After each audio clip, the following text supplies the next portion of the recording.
আসসালামু আলাইকুম এভরিওয়ান, সবাই ভালো আছেন? আজকে আপনাদেরকে তেল ছাড়াই মাংস রান্না করা দেখাবো, চিলি চিকেন, যা খেতে অনেক সুন্দর। মাখিয়ে রাখার পরে এটা রান্না করতে হয়। এখানে 2 রকম সস, জলপাইয়ের সস আর টমেটোর সস। আর এখানে মাংসের মশলা আর জিরার গুঁড়ো, ধনের গুঁড়ো আর ওগুলো বাদ বাকি সব উপকরণ সব ওখানে আছে।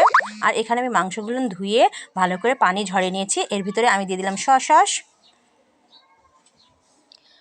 তারপরে এগুলো আমি সব মশলাগুলো মাখিয়ে ভালো করে কসলায় মাখাই টাখাই রেখে দিলাম।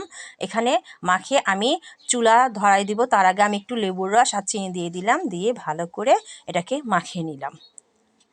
দিয়ে আধা ঘন্টা কি 1 ঘন্টা রেখে দিতে হবে। তারপরে আমার এই যে চুলা ধরিয়ে দিলাম, আর এই যে আমি চুলা ধরিয়ে দিয়ে আস্তে মিডিয়াম আঁচে একটু পরপর নাড়াচাড়া করে দেব, আবার ঢেকে দিব, আবার কিছুক্ষণ ঢাকনা খুলে আবার নাড়াচাড়া করব। এখানে আপনার পানি দেওয়ারও প্রয়োজন নেই, আর যদি দরকার হয় সামান্য একটু পানি দিবেন। এই দেখুন কত সুন্দর পানি বাড়িয়ে গেছে। এবার আমি আর একটু চিনি দিয়ে দিলাম, দিয়ে আবারও একটু নাড়াচাড়া করে নিলাম। এটা খেতে অনেক মজা লাগে আর টেস্টি হয়। খিচুড়ির সাথে, ভাতের সাথে, পরোটার সাথে, যেটার সাথে খাবেন সেটাই ভালো লাগে আর সুন্দর লাগে। সবাই ভালো থাকবেন, সুস্থ থাকবেন। আল্লাহ হাফেজ।